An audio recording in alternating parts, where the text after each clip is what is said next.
with us. I am Justin Kadonye. We'll begin from the Senate. Now, the Senate Committee on Foreign and Local Debt has squeezed the Minister of Finance, Kemi Adeosun, seeking that she convinces them to approve the controversial $5.5 billion loan request by President Muhammadu Buhari at the time when the country is experiencing serious economic downturn. The committee made the issue of the external loan request the main agenda in its meeting with the minister, who was represented by Patient Oniha, the Director General, Debt Management Office. Do you think it is still necessary to consider the environment, given the request again, or let me say the reminder of the Honorable Minister the last time she came here, that the 2017 budget year will end in December 31st? That's my simple question. And I would like to know, on a final note, as we go on what you people call roadshow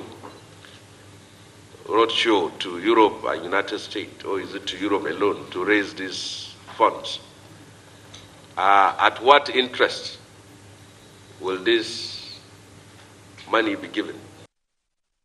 Kemi Adeosun, who said the debt repayment period will last between 5 to 30 years, noted that it is required to fund capital projects.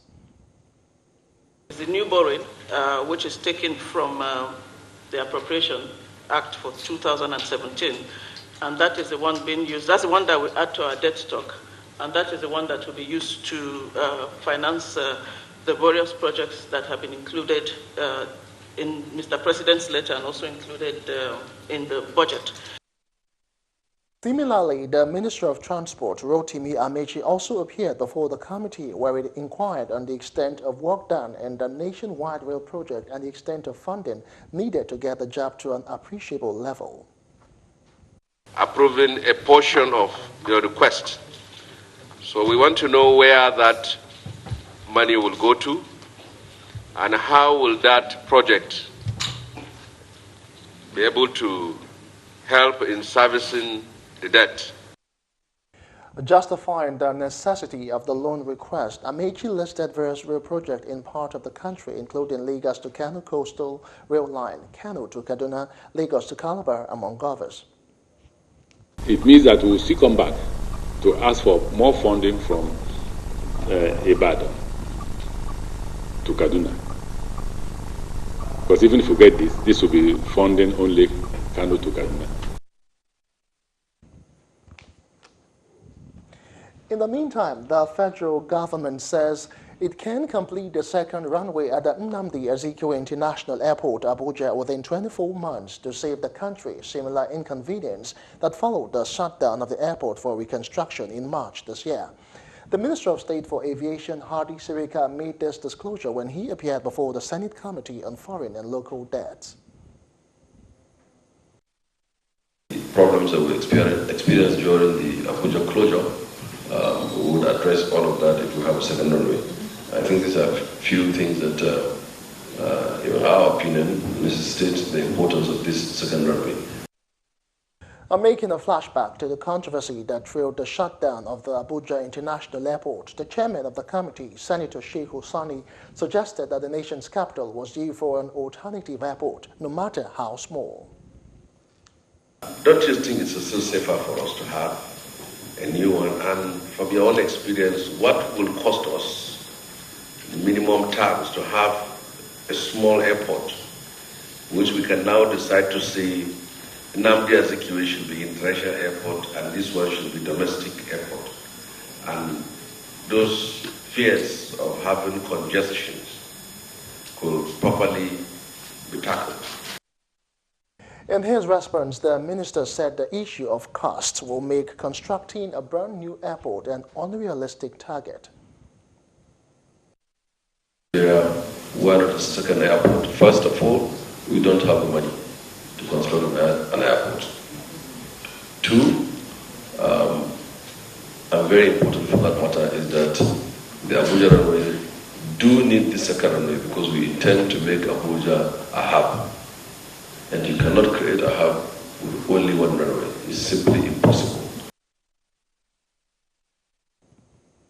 Now, still on legislative matters, we'll move on next now to Ekiti State, where the State House of Assembly Committee on Public Accounts warned all ministries, departments, and agencies in the state to inculcate the spirit of maintenance culture of all government properties. This was part of recommendations of the committee when it presented its report on the account of the state government for the year ended 31st December 2015. The committee also recommended that officials of government must adhere strictly to the dictate of rules and regulations guiding the disbursement of government funds as contained in the relevant financial memoranda. Before laying its report before the House, the chairman of the committee, Ekundayo Akinleye, said the committee did justice to the report of the State Auditor General. On the account of the government of the state for the year ended 31st December 2015, the committee therefore recommends the following for the consideration of the House. A, that all MDAs must inculcate the spirit of maintenance culture of government properties. That MDA are strongly advised to always respond promptly to any query issued by the Auditor General so as to reduce the work of the Public Account Committee. Now, after the presentation, the report was adopted as a working document of the House. Submitted and the chairman be adopted and the document of this House. Say hi.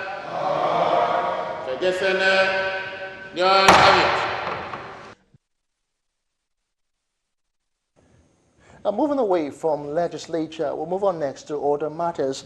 An Igbo leader and the chairman of the Patriot, Professor Ben Nwabweze, has blamed President Muhammadu Buhari's style of administration for the lingering agitation for the restructuring of Nigeria.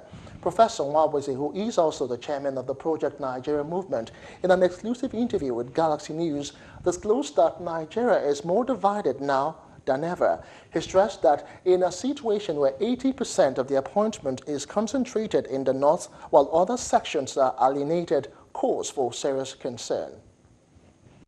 President Buhari owes it to the Nigerian people to admit that the actions, that the divisions tearing the country apart are caused by his actions and utterances. He should now begin the process of self-correction, which involves the making of amends for his misguided past actions and utterances.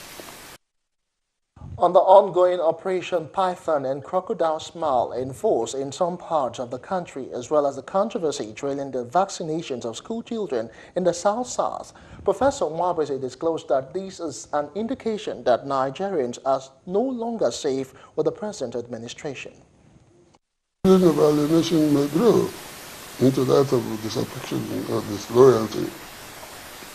The recruits themselves, the widespread agitation for the revival of independent Biafra may not be unconnected with the feeling of alienation generated in the agitators by the exclusion of the Southeast zone from President Buhari's strategic appointments. Professor Nwabweze called for dialogue and the setting up of a peace and reconciliation committee as being done in other countries as ultimate steps towards ensuring unity and progress in Nigeria. Now watch out for a full interview of Professor Ben Nwabweze on Rumbles, which would be aired soon on Galaxy Television.